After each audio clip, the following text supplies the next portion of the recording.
Hey everybody, I'm Sean. Welcome to another episode of Angling Spiders.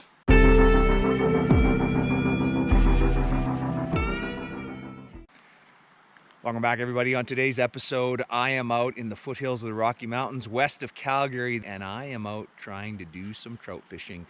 Not stock this time, these are wild trout. Now, one of the big changes right now, we are under time of day restrictions here in Alberta. What does that mean? Well, because we have been under a drought and because of the heat, the province has put in time of day restrictions, which means you cannot fish in this river after 2 p.m. So we are out here early. We're gonna give it a shot for a little while here and see what we can do. So let's give it a try. All right, first stop of several today. Using very light tackle today. And brought the ultralight. Yeah, look at this setting. Absolutely gorgeous. Right, you guys, I just had a couple of bites here. So I've already found one. And this is the first spot. This is where I wanted to start. This is the first place I saw some. There's another hit. They're pretty tiny in here, so it might be challenging for me to get on them, but definitely biting.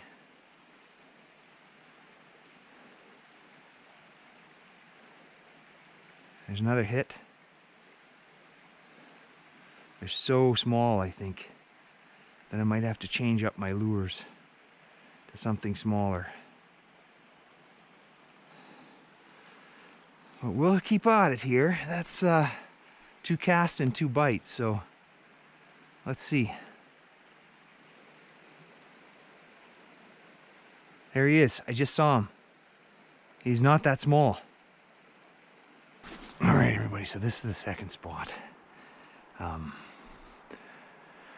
I had 4 bites at the first spot, and I saw 2 of them. And they were 2 different trout. One of them was really small, probably a brookie, and then the second one that bit was actually a pretty good size, and just didn't take it, which is unfortunate. And as soon as I got here, I had another bite and didn't get it either. So my hook setting skills, even though I've got a finesse rod and light tackle, not good enough. The trout are outsmarting me today. One of the things that they warn about here is that the water levels can fluctuate really quickly and the water can come up really fast. And that's because there's a dam upstream, and sometimes they release water from it and it can change the current, and that's exactly what just happened here. This just went from a tranquil pool to raging rapids in about 30 seconds, and just watch the shoreline here. Watch these rocks right in front of me. You see this water coming up? So I'm pretty sure that in a matter of no time here, this thing is going to be, oh, look at my feet are starting to get wet. Yeah, still rising. A lot more slowly now than it was before. Wow. All right, everybody, well, it is flowing hard, and as you can see, it reached right to the shoreline. So it is very hard to believe that just a minute ago I was standing halfway between here and that boulder fishing, and there was a trout chasing my lure that I was going after there. It was one of the other spots that I wanted to try. So yeah, that changes everything, and could be the end of the fishing, I think, for the day, at least at this spot. So crazy. All right, so this will give you guys an indication of the difference here. You can see that what was once a very tranquil stream is now a rushing rapids.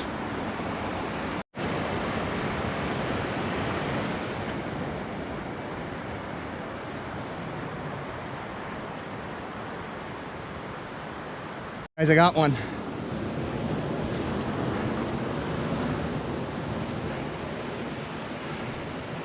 Awesome stuff.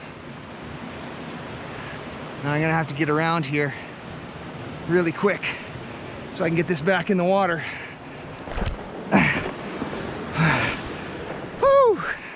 Awesome. Awesome.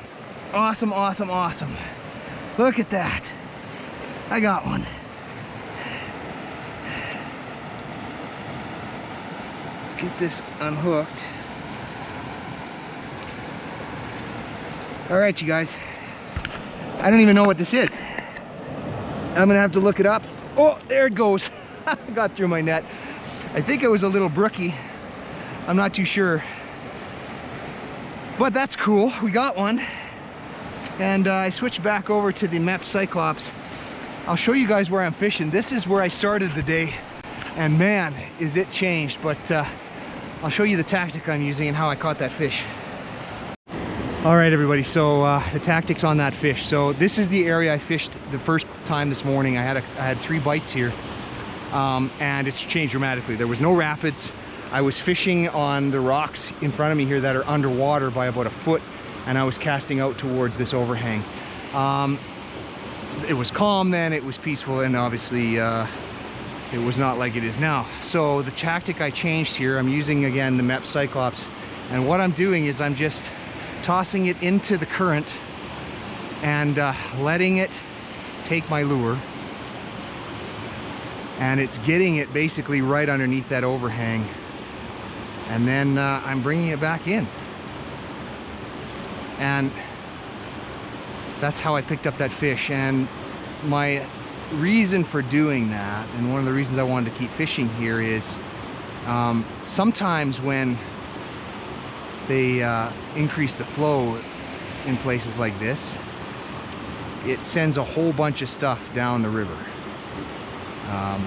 You know, it's hitting areas where the water wasn't flowing before. There's bugs, there's debris, there's things floating in the water that just weren't floating there before. And so it's taking a lot of stuff downriver with it. So my thinking was, if I just floated this lure and let it go a little bit with the current, it'd be like one of those pieces of debris that got, you know, brought up by the current here, and it worked. I got a good one. This one's way bigger. Way bigger. And I'm in a better place to land it this time. Nice fish. Where is it? There it is. That's a beauty. Definitely a new species for me. Oh no! I lost it right there.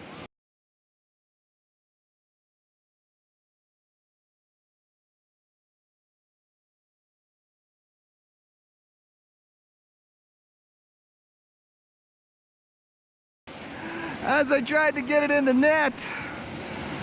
It's a beautiful fish. At least I got it on camera. Oh, that was a nice one. Oh gosh. Well, that was some excitement. All right, everybody, so now we know why the water came up so quick. The kayakers down here, I talked to them, and there is a race on today. They're not in it. They're ahead of the race. They said here in about 20 minutes, there's gonna be about 100 kayakers. They're coming through here in a race. All right, everybody, so every kayaker that comes through here gives us a little bit more information about this race, which sounds pretty cool. So apparently it's about 30 teams of 4. Some expert kayakers and some beginners, and they're chasing a giant ball. And I thought when I heard it was a ball race that they would have to catch the ball, but apparently their job is to get their ball to the end, the 4 of them working together, and at the end of this thing they have to get out of their kayak and run it up a hill. Now what's interesting is the guy just in this kayak in front of me here told me that for the people who are the experts, it's a contact sport. So they can knock each other over, they can run into each other, they can flip each other, so it sounds like it's going to be pretty aggressive. The novices wear a special number so that people know they can't be targeted, and they don't get hit with the other people. So that's crazy. Now, I don't know where the balls are, but some of these people have numbers.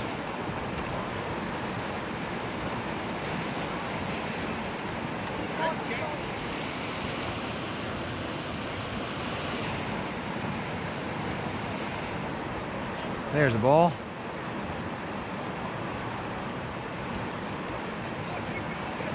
So this team's, yeah, here's a team of 4.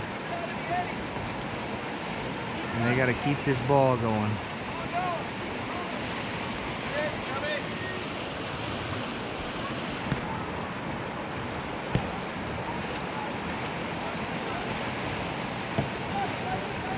God, we got some tandems with kids.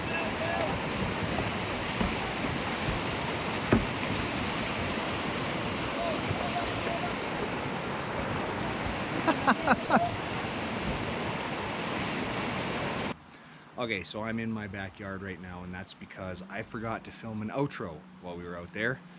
Basically what happened was we watched the kayak race for a while and then decided to leave because the kayaks scared away all the fish, and there were also some stragglers that were coming through at the end of the race and didn't know how long it was going to take, and so I didn't want to fish while there were kayakers going through there. So I only got to fish for about an hour and a half, and part of that time was in calm water, part of that time was in rapid water. As you saw, caught 2 fish. I'm gonna count the one that I missed in the net. It was that close, so I'm gonna count that one. But I had so many bites, and I just figured out at the very end what to do and how to resolve that. And the key was that Ketchum Big tungsten lure with a little piece of plastic red worm on there. So that was working, and I wish I had had more time to continue to use it. But you guys know that I'm going to be out there again giving it a shot once more before the year's over. That was my first time ever wild trout fishing other than the Bow River, which I don't really count because that's from my kayak. And had the scouting the week before, then went out and did it and proved that I can actually catch a wild trout. So that was pretty cool. I was pretty happy with that, and it was something a little bit different for the channel. So I hope you guys enjoyed it. I hope you guys enjoyed the scenery and something a little bit different. There will be more of that in the future for sure.